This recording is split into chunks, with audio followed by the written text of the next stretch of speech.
Estou em um outro lugar. Amanheceu. Procuro saber onde você está.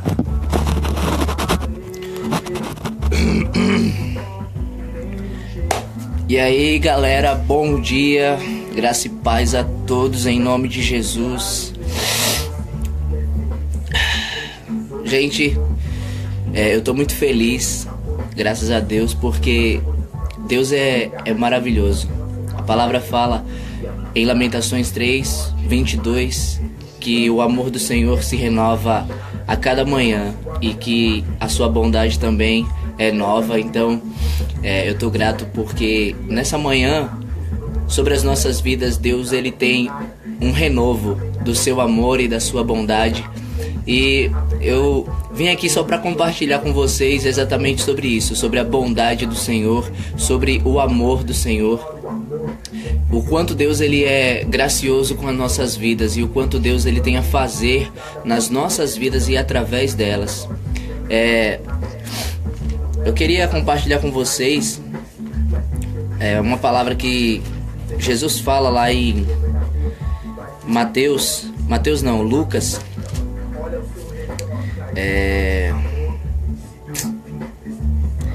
Lucas capítulo 12, a partir do versículo 4, Jesus ele disse assim: Jesus continuou: eu afirmo a vocês, meus amigos, não tenham medo daqueles que matam o corpo, mas depois não podem fazer mais nada. Vou mostrar a vocês de quem devem ter medo.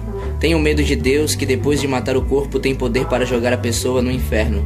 Sim, repito, tenham medo de Deus. Peraí, você acabou de falar que ia falar da bondade dele, que ia falar da misericórdia dele, e tá falando em relação a não temer, a não ter medo de Deus, o inferno e tal. Só que existe um motivo para Jesus ele nos dizer isso. Quando Jesus ele estava falando essa palavra aqui, ele tinha enviado os seus 11 discípulos. Primeiro ele tinha enviado os 12 e depois ele tinha enviado os 70. Então Jesus ele estava mostrando aos seus discípulos qual era a maneira como eles deveriam se comportar como cristãos, independente de como eles iriam viver. Porque Jesus já tinha dado a eles a experiência, eles tinham provado sem Jesus, eles já tinham experimentado sem Jesus como é que era lá fora, sem a presença dele ali perto deles, pregar, evangelizar, orar pelas pessoas, expulsar os demônios. Então Jesus já estava dizendo, porque Jesus sabia que ele voltaria para o Pai e que em corpo ele não estaria mais aqui com eles. Então Jesus já estava despertando. O motivo era para que eles tivessem realmente confiança em Deus, que eles tivessem realmente fé de que a presença do Senhor, de que a bondade do Senhor para com eles ia estar sempre junto com eles e que Jesus sempre ia ajudá-los. É até então que Jesus fala no versículo 6: por acaso não é verdade que 5 passarinhos são vendidos por algumas moedinhas? No entanto, Deus não esquece nenhum deles. Até os fios dos cabelos de vocês estão todos contados. Não tenham medo, pois vocês valem mais do que muitos passarinhos. Então, eu falei que ia falar da bondade, que ia falar do amor e da misericórdia do Senhor. E essa palavra aqui, ela é exatamente o que o Senhor ele está querendo nos dizer nessa manhã. De que a gente não tenha medo, que a gente não se preocupe, que a gente não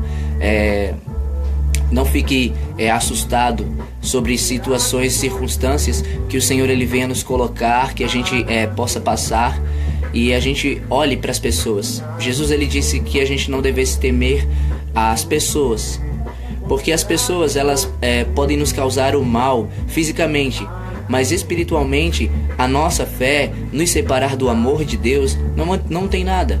Então Deus ele está falando para a gente nessa manhã que a gente tem mais valor do que os passarinhos, que a gente tem uma grande importância para Deus, que Deus ele nos ama de tal modo, de tal forma e maneira que todo tempo, a todo momento, o seu amor ele vem sobre nosso coração, os seus pensamentos vêm sobre a nossa mente. A presença do Senhor, ela é real ao nosso lado, no nosso meio, sempre, sempre. E tem outra palavra aqui, quando Jesus ele fala sobre o confessar a Ele e o negar a Ele publicamente. E ele diz assim, ó: Jesus disse ainda: eu digo a vocês que, se alguém afirmar publicamente que é meu, então o Filho do Homem também afirmará diante dos anjos de Deus que essa pessoa é dele. Mas aquele que disser publicamente que não é meu, o Filho do Homem também dirá diante dos anjos de Deus que essa pessoa não é dele. Então Jesus ele estava sendo bem claro: olha, quando vocês estiverem diante das pessoas e vocês afirmarem, e vocês disserem, vocês declararem que são meus seguidores, que vocês me aceitaram, que vocês creem em mim, que a vida de vocês está baseada nos meus ensinamentos, eu vou dizer diante dos anjos do meu Pai que você é meu, que você me pertence. Mas se diante das pessoas você me negar, você ter vergonha de mim, você me desprezar, não seguir os meus conselhos, não obedecer aos meus ensinamentos, eu vou dizer diante dos anjos do meu Pai que você não me pertence. A palavra diz: quem falar contra o Filho do Homem será perdoado, porém quem blasfemar contra o Espírito Santo não será perdoado. O versículo 11 diz, Jesus diz assim: quando levarem vocês para serem julgados nas sinagogas ou diante dos governadores e autoridades, não fiquem preocupados, pensando como vão se defender ou o que vão dizer, pois naquela hora o Espírito Santo lhes ensinará o que devem dizer. A palavra diz que a gente deve estar pronto. 1 Pedro 3,15 fala que a gente deve estar pronto para responder a qualquer pessoa que pedir a explicação da nossa esperança. Mas a gente deve fazer isso com educação e respeito. E também a palavra diz lá que a gente deve ter no nosso coração respeito por Cristo e o tratá-lo como Senhor. Então, nesse momento em que perguntarem sobre sua fé, no momento em que você se sentir desafiado a se revelar, no momento em que o pecado vier, a tentação aparecer, no momento em que, a situação e circunstância for contra você, porque na verdade sempre vai ser, porque a gente não é desse mundo. Então, não tenha medo. Não tenha medo, não se desespere, não se preocupe, apenas se mostre como você de fato é, a nova pessoa que Deus fez, porque aquela velha natureza, ela já foi morta na cruz com Cristo. Pelo batismo, você sepultou ela, tendo o mesmo batismo que Jesus, e pela morte, tendo a mesma morte que Cristo, porque Cristo morrendo na cruz morreu pelos nossos pecados e uma vez por todas ele morreu. Então, a morte não tem mais poder sobre ele, como Romanos 6 fala. E a mesma coisa é assim também a gente, se considerar morto para o pecado, mas por estar unido com Cristo, vivo para Deus. Então ter uma vida dedicada ao Senhor, ter uma vida unida a Ele, enraizada nele, construída sobre Ele e cada vez mais firme na fé, como também a palavra fala em Colossenses. Então, a palavra diz aqui: pois naquela hora o Espírito Santo lhes ensinará o que devem dizer. Naquela hora o Espírito Santo ele vai dar a palavra a você.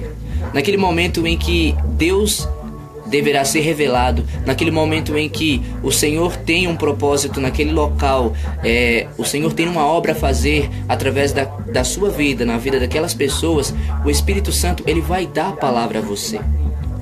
Muitas das vezes a gente fica preocupado, preocupado pelo fato do medo que vem. E muitas das vezes esse medo, ele vem de uma ansiedade que você tem por você ficar nervoso naquele momento. Só que o Espírito Santo é quem conhece cada pessoa. Deus quem nos criou, Deus quem nos formou, sabe quem nós somos, conhece cada coração e cada pensamento. Então, como filhos dele, como servos do Senhor, cooperadores, a gente não precisa se desesperar ou se preocupar para fazer o trabalho dele. A única coisa que a gente precisa fazer é pegar o nosso coração e aproximar dele. Não ter, como a palavra fala, né? Esse povo me honra com os lábios e me ora com a boca, mas o seu coração está longe de mim. Então, é não ter boca para clamar ao Senhor, lábios para louvá-lo e declarar a fé nele, mas não ter o coração com essa fé. Então, a única coisa é pegar o nosso coração e colocar ali, diante dos pés do Senhor, totalmente quebrantado, derramado, dependente, esperando que Ele faça, porque de fato Ele vai fazer. A gente não precisa se preocupar, a gente não precisa se angustiar, porque Deus, Ele é soberano e Ele é o Todo-Poderoso. A única coisa que o Senhor quer da nossa manifestação como filhos dele é que a gente não tenha medo das pessoas, que a gente não se preocupe com a opinião das pessoas, mas que a gente tenha o nosso coração perto dele e que a gente, com todo o nosso coração, com toda a nossa alma, com toda a nossa força e a nossa mente, ame ao Senhor. Que o desejo do nosso coração em agradar ao Senhor não se limite a um local, não se limite a uma situação e nenhuma circunstância, mas que de fato a gente corra nesse desejo. Hebreus 11 fala, né? Portanto, corram com perseverança a corrida que lhes foi proposta.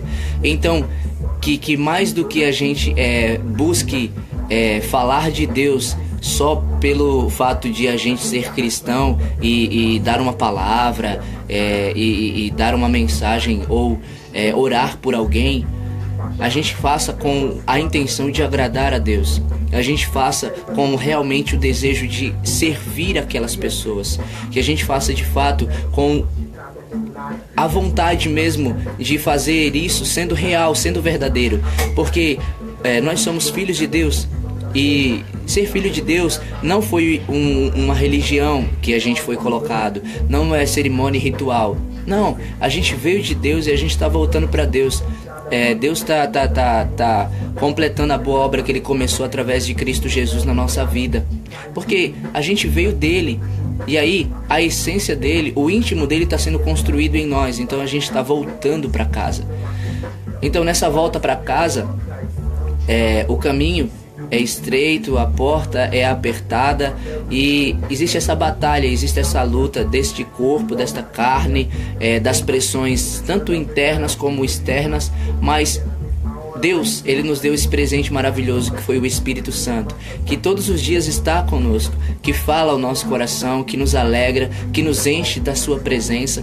Então o que Deus Ele quer que a gente faça é que a gente não se preocupe, mas é que a gente confie nele, que a gente dependa dele e que naquela busca ali que você vai estar orando no pensamento, em espírito, que você vai pedir a Deus para Deus dar uma palavra, que você vai chegar e vai dizer: Jesus, me usa aqui. O Senhor Ele está falando, pois naquela hora o Espírito Santo lhes ensinará o que devem dizer. 1 Pedro capítulo 5, versículo 8, está escrito: entreguem todas as suas preocupações a Deus, pois Ele cuida de vocês. E no versículo 10, no meio desse versículo, fala que Deus Ele tem um amor por nós que é sem limites. Então, não limite o amor que Deus tem por você, a importância que você tem para Deus, porque Ele amou a você de tal forma que entregou o seu Filho para poder salvar você. Então você é de grande importância.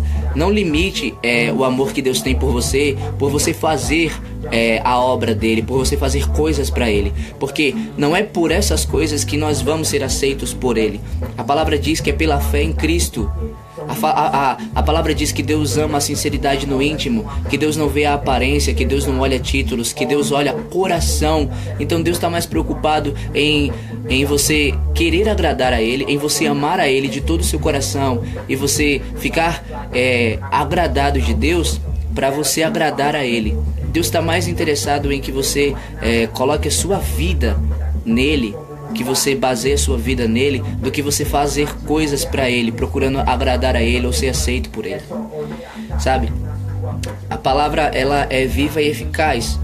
Então eu espero que essa palavra ela tenha chegado até o seu coração, de fato como ela é, como uma espada, e ela faça essa separação da alma e do espírito, ela traga um controle sobre as suas emoções, ela traga um controle sobre os seus sentimentos, porque ela também é lâmpada para os nossos pés e luz para o nosso caminho. Então, que essa lâmpada para os seus pés, ela possa guiar cada um dos seus passos, ela possa mostrar a você por onde você deve ir, que essa luz pro nosso caminho possa mostrar a você qual vereda que você deve andar. E a palavra é essa: não tenha medo, mas deixe ser usado pelo Espírito Santo de Deus, pois Ele te ama e Ele cuida sempre de você. E o triunfo de Jesus na cruz já foi, já é e sempre será, e está sobre a sua vida, pois você, quando a palavra diz que estamos em Cristo, nós também somos mais do que vencedores, que todas as coisas cooperam para o bem daqueles que amam a Deus. Então não fique preocupado, pensativo sobre como fazer para Deus, mas deixe Deus fazer através de você, edificando a sua vida nele, para você conhecer mais dele, saber o quanto ele é grande, o quanto ele é soberano e que tem o controle de todas as coisas nas suas mãos. A guerra que vivemos não somos nós que lutamos, mas é Deus em nós, é Deus através de nós e é Deus por nós que está lutando. A única coisa que Deus quer que a gente faça é como Jesus ele fala lá em João, no capítulo 6, se eu não estou enganado. Eu acho que é o capítulo 6. Deixa eu dar uma olhadinha aqui. Capítulo 6, a partir do versículo 27, Jesus disse: não trabalhem a fim de conseguir a comida que se estraga, mas a fim de conseguir a comida que dura para a vida eterna. O Filho do Homem dará essa comida a vocês, porque Deus o Pai deu provas de que ele tem autoridade. Olha só. Eles perguntaram: o que é que Deus quer que a gente faça? Jesus respondeu: Ele quer que vocês creiam naquele que Ele enviou. Isso que Deus quer. Essa é a vontade de Deus, que a gente creia. Então, creia, confie, entregue-se e descanse. O mais Ele fará. Salmos 37:4, a palavra fala: faça do Senhor o motivo da sua alegria e Ele realizará os desejos do seu coração. E o 5 diz: entrega teu caminho ao Senhor, confia nele e o mais Ele fará. Então é isso. Que Deus abençoe o dia de vocês e que nesse dia vocês deixem Deus se revelar através das suas vidas, como vasos, enchê-los da sua presença e transbordar no amor e na verdade que foram revelados através de Jesus para este mundo de trevas, como luz que vocês são, como sal da terra que são. Deixem Deus levar vocês a iluminar outras vidas, a levar o sabor, o gosto da vida de Deus para as outras pessoas. É isso, que Deus abençoe, graça e paz a todos e tchau, galera.